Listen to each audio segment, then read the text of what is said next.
आपको हिंदू राष्ट्र में कोई दिलचस्पी है ही नहीं? नहीं, हमें नहीं, हमें चाहिए ही नहीं हिंदू राष्ट्र भाई। आप एक बात बताइए, हमें किस लिए चाहिए हिंदू भाई? हमें एक तरफ दलित कह के अपमानित किया जाता है, छुआछूत करके हमें अपमानित किया जाता है, और आप कह रहे हिंदू राष्ट्र बनाएंगे। भैया हमें नहीं चाहिए हिंदू राष्ट्र, नीच कास्ट बोल के अपमानित किया जाता है। भाई वोट का समय आता है तो आप बोल देते हो कि हिंदू राष्ट्र है, ये अपने भाई है। भाई ऐसा हमें नहीं चाहिए, हमें नहीं बनाना हिंदू राष्ट्र। जब वो बहन अपनी जिंदगी और मौत की लड़ाई लड़ी, उस टाइम पे भी वो यही बोल रही है कि इन लोगों ने मेरे साथ गलत किया है, गलत किया है, फिर भी उसकी बात को इग्नोर किया जा रहा है। क्यों भाई? क्योंकि आपकी सरकार है, आप सत्ता में, इसीलिए। चंद्रशेखर आजाद हैं, उनको मौका मिलेगा, वो कुछ कर पाएंगे महिलाओं के लिए?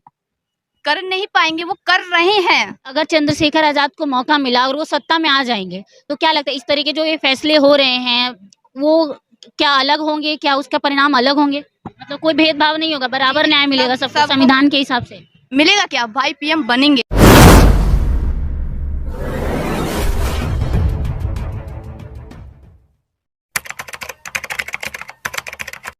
आजाद समाज पार्टी के अधिवेशन में आई हैं, आपको कैसा लग रहा है? मुझे बहुत खुशी हो रही है, क्योंकि यहाँ आने का एक रीज़न नहीं है, दो रीज़न है।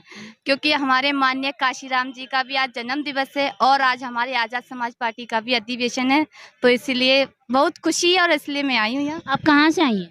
मैं यूपी हाथरस से आई हूँ। चंद्रशेखर आजाद हैं, वो औरतों के लिए जो उनको मौका मिलेगा, वो उम्मीद है कि वो उम्मीद हमारे उम्मीद पे खड़े होंगे और कुछ कर पाएंगे महिलाओं के लिए? कर नहीं पाएंगे, वो कर रहे हैं। आपको इतना भरोसा है उन पे? पूरा पूरा भरोसा। अरे भरोसा करने की बात है, अभी तो वो सत्ता में भी नहीं है ना किसी चीज में, वो फिर भी महिलाओं को लिए, हमारे जो समाज में महिलाओं की आवाजें दबाई जाती है, जहाँ महिलाओं को न्याय नहीं मिलता, वहाँ महिलाओं को न्याय दिलाने का काम करते हैं। तो भैया तो करेंगे नहीं, कर रहे हैं भैया। तो आप खास इसी वजह से उन पे भरोसा करती हैं क्योंकि वो महिलाओं को ज्यादा सपोर्ट करते हैं, या सिर्फ एक ये कि वो दलित समाज के हैं इसलिए? ऐसा कुछ भी नहीं है कि भैया दलित समाज के लिए, भैया हर उसकी आवाजें, जहाँ हर किसी के संग अन्याय होता है, भैया हर उसकी आवाज उठाते हैं। ये ऐसा कुछ भी नहीं है कि भैया सिर्फ दलितों की आवाज उठाते हैं, ये ऐसा कुछ भी नहीं है। जहाँ अन्याय होगा भैया वहाँ आप अपनी आवाज उठाएंगे, चाहे वो दलित समाज से हो, चाहे किसी और भी समाज से हो। अभी आप क्या कर रही हैं? मैं सोशल मीडिया एक वर्कर हूँ, इंस्टाग्राम पे, फेसबुक वगैरह पे वीडियोस बनाती हूँ, भीम आर्मी से रिलेटिव, बाबा साहब से रिलेटिव, और मैं स्टडी कर रही हूँ। लगातार ये जो हिंदू राष्ट्र बनाने की मांग चल रही है, तो उस पे क्या लगता है? चल रही है, चलाते रहें, उनकी मर्जी भाई। अपनी आवाजें वो बोलेंगे, बोलते रहें, उससे कोई फर्क नहीं पड़ता, हमें उनसे कोई मतलब नहीं है ना। आपको हिंदू राष्ट्र में कोई दिलचस्पी है ही नहीं? नहीं, हमें नहीं, हमें चाहिए ही नहीं हिंदू राष्ट्र भाई।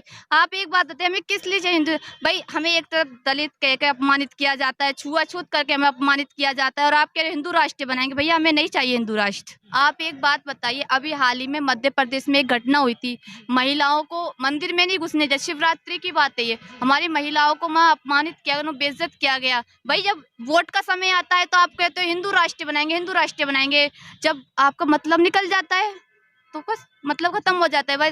भाई आपको वोट के समय ही हम लोग याद आते हैं कि हम अपना हिंदू राष्ट्र बनाएंगे। भाई हमें ऐसा हिंदू राष्ट्र नहीं चाहिए। हमारे बाबा साहब ने बोल दिया है कि भारत जो इंडिया है, इसमें सब धर्म के लोग रहेंगे, सब एक बनकर रहेंगे। भाई हमें हिंदू राष्ट्र नहीं चाहिए। हमारा जैसे बाबा साहब ने बनाया संविधान, भारत जो बोल कर गए भाई वही रहना चाहिए। हमें हिंदू राष्ट्र नहीं चाहिए जिसमें दोगलेपनी होती है। भाई आधे लोगों को हिंदू राष्ट्र, हमें दलित कह के अपमानित किया जाता है, हमें नीच कास्ट बोल के अपमानित किया जाता है। भाई वोट का समय आता है तो आप बोल देते हो कि हिंदू राष्ट्र है, ये अपने भाई हैं। भाई ऐसा हमें नहीं चाहिए, हमें नहीं बनाना हिंदू राष्ट्र।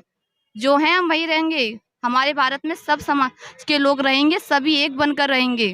मैम, जो हाथरस का फैसला आया उससे आप खुश हैं? क्या लगता है वो जो फैसला वो बिल्कुल सही था या कुछ अलग होना चाहिए? जी नहीं, बिल्कुल भी हम खुश नहीं है, हमें बिल्कुल भी संतुष्टि नहीं मिली इस फैसला से। भाई एक बात बताइए, हमारी जो बहन के साथ इतना बड़ा हादसा हुआ, उसमें 3 को बिला आपने न्याय बली कर दिया, एक को सजा दी है, वो भी उस केस में उसको सजा नहीं दी है। तो आप मुझे ये बताइए, जब वो बहन अपनी जिंदगी और मौत की लड़ाई लड़ी, उस टाइम पे भी वो यही बोल रही है कि इन लोगों ने मेरे साथ गलत किया है, गलत किया है, फिर भी उसकी बात को इग्नोर किया जा रहा है। क्यों भाई? क्योंकि आपकी सरकार है, आप सत्ता में, इसीलिए। जिसके साथ अन्याय हुआ है वो खुद बोल रही है इस बात को, फिर भी उसकी बात को इग्नोर कर दिया जा रहा है। अगर हमारे भाई चंद्रशेखर भाई अगर उस जगह ना आते हमारे हाथरस में, तो उस मामले को वहीं के वहीं दबा दिया जाता। भाई आए थे, इसीलिए वो मामला हाईलाइट हुआ था। नहीं तो भैया नहीं आते तो वो मामले को वही दबा देते ये लोग। जी। पर फिर भी यही है, भाई ने बोला है हम हाई कोर्ट से अपील करेंगे। खुश नहीं है तो इसको आगे तक ले जाएंगे, हाई कोर्ट, सुप्रीम, जहाँ तक ले जाना चाहें। जब तक हमारी बहन को न्याय नहीं मिलेगा हम आगे तक लड़ाई लड़ेंगे और बहन को न्याय दिला कर ही रहेंगे। हमारे भाई हमारे साथ हैं। कि अगर चंद्रशेखर आजाद को मौका मिला और वो सत्ता में आ जाएंगे तो क्या लगता है इस तरीके जो ये फैसले हो रहे हैं वो क्या अलग होंगे, क्या उसका परिणाम अलग होंगे? जी बिल्कुल अलग होंगे। जहाँ अगर गलत होगा तो भाई वहाँ न्याय मिलेगा, चाहे वो अब हमारी समाज की बात हो या किसी भी समाज की बात हो।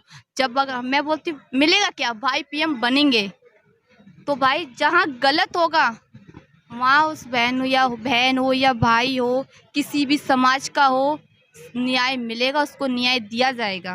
मतलब कोई भेदभाव नहीं होगा, बराबर न्याय मिलेगा सबको सबको। संविधान के हिसाब से। भाई भारत में सब धर्मों के लोग रहते हैं, सब समाज के लोग हैं, सबको एक समान देखा जाएगा, सबको एक समान ही समझा जाएगा। जहाँ गलत है तो वहाँ गलत है, जहाँ सही है तो सही है। जो हाथरस का फैसला है उसमें मुख्य रूप से आप क्या कमी मानती हैं, कैसा फैसला, उसमें क्या कमी रहेगी थी? कमी तो देखो, एक तो बात यही है कि हम तो यही बोलेंगे, जब चार लड़कों ने जब गलत किया उसमें से आप 3 को रिहा कर रहे हो और 1 को सजा दे रहे हो, तो भाई ये बता दीजिए क्या वो 3 वहाँ क्या कर रहे थे? मतलब 1 ने सब कुछ कर दिया, फिर भी उसको उस केस में मतलब नहीं डाला है, उसको अदर केस में डाल दिया है। तो इस केस से ना वो परिवार, जी बिल्कुल, उस रेप मतलब कि उस केस से ना उस जो हमारी बहन का परिवार है ना वो खुश है, ना हमारा समाज खुश है, क्योंकि हमें न्याय नहीं मिला है।